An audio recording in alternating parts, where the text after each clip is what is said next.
سلام دوستان، به ویدیو جدید کانال انگلیش وان ورد خوش اومدین. تو این ویدیو یک کلمه پرکاربرد رو با هم بررسی میکنیم. امیدوارم که از اون استفاده لازم رو ببرین. لطفاً قبل از تماشای ویدیو اون رو لایک کنین و کانال ما رو سابسکرایب کنین. کلمه‌ای که امروز قراره در موردش بحث کنیم کلمه فنومنون هستش. فنومنون. از لحاظ دستوری کلمه فنومنون یک اسم هستش. noun. It's a noun. phenomenon. چون کلمه فنومنون اسم هست میشه اون رو به صورت جمع استفاده کنیم و جمع اون میشه فنومنا. فنومنا.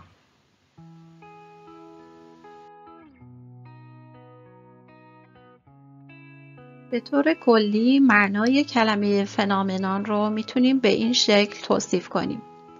A phenomenon is essentially anything that can be observed or experienced. هر چیزی که بتونیم اون رو مشاهده کنیم یا تجربهش کنیم یک فنومنون شناخته میشه. در حالت دوم میتونیم اون رو به این شکل هم معنی کنیم. A rare or extraordinary occurrence. یعنی یه اتفاق خیلی نادر یا ماورایی که پیش میاد رو هم فنومنون بهش میگن.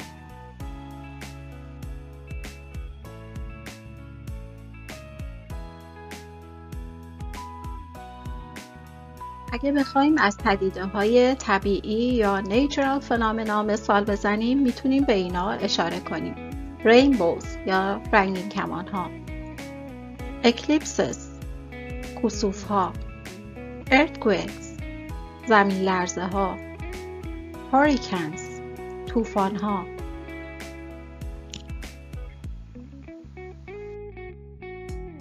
بله، این هم تصویر یک فنومنا از یک شفق قطبی هستش. اگه بخوایم از سوشیال فنومنا یا پدیده‌های اجتماعی مثال بزنیم به این موارد میتونیم اشاره کنیم. فشن ترندز یا ترندهایی که مد میشن. سوشال مدیا اینفلوئنسرز یا تاثیرگذاران رسانه‌های اجتماعی. پولیتیکال موومنتس یا جنبش‌های سیاسی.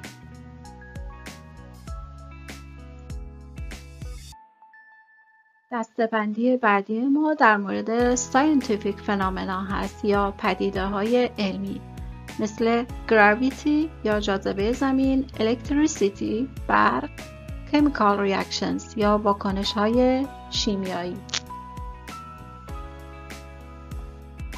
خب متوجه شدیم که کلمه فنومنا در چه دسته‌بندی‌هایی قرار میگیره و در این قسمت چند تا جمله با هم میخونیم.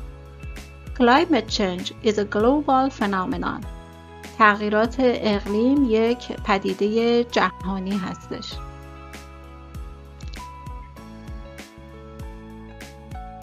Natural phenomena like earthquakes and volcanoes fascinate many people.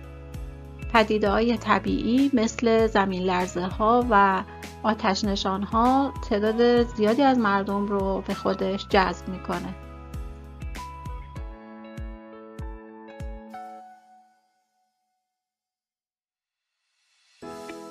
Social media has become a global phenomenon. شبکه‌های اجتماعی تبدیل به یک پدیده جهانی شده.